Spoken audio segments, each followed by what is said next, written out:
ഞാൻ പിന്നെ നമ്മുടെ ഈ സോഷ്യൽ മീഡിയയിൽ കണ്ടതാണ് മണിച്ചേട്ടന്റെ ഫാൻ എന്നൊക്കെ പറഞ്ഞിട്ട്. ഭയങ്കര ഫാനാണ് മണിച്ചേട്ടൻ. ആ ഒരു ഇഷ്ടം എന്താ ചാലക്കുടിക്കാരി ആയതുകൊണ്ട്? അതുകൊണ്ടല്ല, അതിന് മുന്നേ തന്നെ എൻ്റെ അച്ഛൻ്റെ പെങ്ങളുണ്ട്. എൻ്റെ അച്ഛൻ്റെ പെങ്ങൾ ചെറുപ്പം തുടങ്ങിയ മണിച്ചേട്ടൻ്റെ പാട്ടുകൾ പാടുമായിരുന്നു. കണ്ണിമാങ്ങ പ്രായത്തിൽ നിന്നുള്ള പാട്ട്. അത് ഞാനിങ്ങനെ കേൾക്കും. അപ്പം അച്ഛൻ്റെ പെങ്ങളെ വീട്ടിലൊക്കെ വരുമ്പോൾ ഈ പാട്ടുകൾ പാടി പാടി മണിച്ചേട്ടൻ ഇങ്ങനെ ഉണ്ട് എന്നുണ്ടെങ്കിൽ മണിച്ചേട്ടൻ സിനിമകളൊക്കെ നമ്മൾ കാണുമല്ലോ. ആ ചാലക്കുടിയിലേക്ക് വരാനും ചാലക്കുടി ഇഷ്ടപ്പെടാനും കാരണം മണിച്ചേട്ടനുള്ളതുകൊണ്ടാണ്. ഇവിടെ തന്നെ സെറ്റിൽ ആവണം എന്നൊക്കെ വിചാരിച്ചിരുന്നു. പിന്നെ ഞങ്ങൾ വന്നതിന് ശേഷം മണിച്ചേട്ടൻ മരിച്ചു. പിന്നെ എനിക്ക് കാണാൻ പറ്റിയിട്ടില്ല, അതുവരെ ഞാൻ കണ്ടിട്ടില്ല. കാണണമെന്ന് ഭയങ്കര ആഗ്രഹം ഉണ്ടായിരുന്നു. പക്ഷെ മരിച്ചപ്പോൾ പോലും എനിക്കൊന്നും പോകാൻ പറ്റില്ല. ഞങ്ങൾ ഡെലിവറി ഒക്കെ കഴിഞ്ഞ് കിടക്കുന്ന സമയമായിരുന്നു. ആ സമയമൊക്കെ അല്ല, ഡെലിവറി അല്ല, വീടിന്റെ പണിയൊക്കെ നടന്നുകൊണ്ടിരിക്കുന്ന സമയമൊക്കെ ആയിരുന്നു. അപ്പോൾ ഒരു ചേച്ചി നന്നായി പാടുന്നൊക്കെ കേട്ടായിരുന്നു. ഞാൻ പാടുന്നത് സ്വന്തമായിട്ട് ഞാൻ പറയില്ല, നിങ്ങൾ പറയണോ? അത് കേൾക്കാനുള്ള ഒരു അവസരം ഞങ്ങൾക്ക് ഇപ്പൊ തരണം. ഒരു പാട്ട്. ഏത് പാട്ടാ പാടണ്ടേ? മണിച്ചേട്ടന്റെ പാട്ടല്ലേ? മണിച്ചേട്ടന്റെ പാട്ട് ഏതാ പാടാ?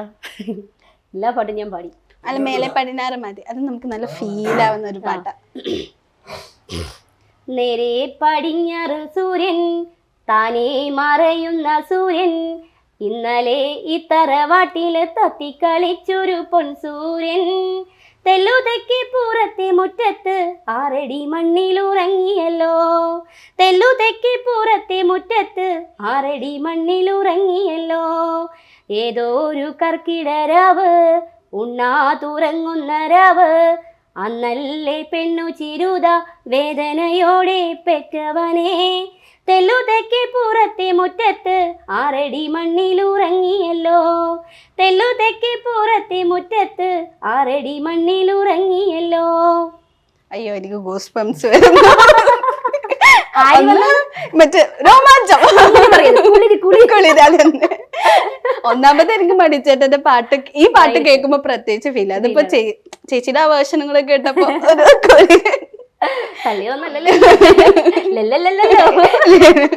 ഇതിനുള്ള തെറി കിട്ടുവേ. കൂറപ്പാട്ട് കേട്ടിട്ട്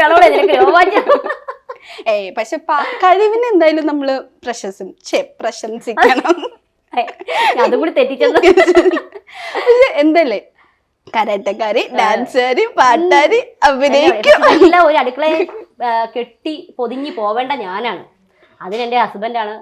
ഒരുപാട് നന്ദി എനിക്ക് പറയാനുള്ളത്. എനിക്ക് എന്റെ ലൈഫ് പോലും കൊടുത്താൽ തീരത്തില്ലാത്തത്രയും കിടപ്പാട് അദ്ദേഹത്തോട്. അതെ, ഒരാള് നമ്മുടെ ലൈഫിലോട്ട് വന്നാൽ മതി നമ്മുടെ ലൈഫ് മാറി മാറിയാൻ. അത് നമ്മളിപ്പോ കല്യാണം കഴിഞ്ഞിട്ട് ഞങ്ങൾക്ക് 2 പിള്ളേരായി, എന്നിട്ട് ഞങ്ങളുടെ ജീവിതം തീർന്നുകൊണ്ടിരിക്കും. ഇപ്പോഴാണ് ശരിക്കും ഞങ്ങളുടെ ലൈഫ് ഞങ്ങൾ ആസ്വദിക്കുന്നത്. ഇപ്പൊ ഓരോ ട്രിപ്പ് പോകുമ്പോഴാണെങ്കിലും ഞങ്ങൾ തഗ് പറയും വണ്ടിക്കകത്ത്, എന്ത് രസം അറിയാമോ നമ്മളൊക്കെ പറഞ്ഞു.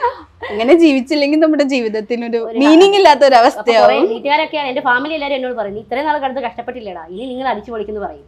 പക്ഷെ നാട്ടുകാർക്ക് അത് അറിയില്ലല്ലോ, അവരുടെ ലൈഫ് ഒന്നും അറിയില്ല എങ്ങനെയാണ് എന്താണെന്ന്. അതുകൊണ്ടാണ് അവർ തെറിയൊക്കെ പറയുന്നത്. പിന്നെ കുറച്ച് കുഞ്ഞുടുപ്പ് തയ്ച്ചു വെച്ചേക്കണ കുഞ്ഞുടുപ്പൊക്കെ ഇടാൻ വേണ്ടിയിട്ടില്ലേ.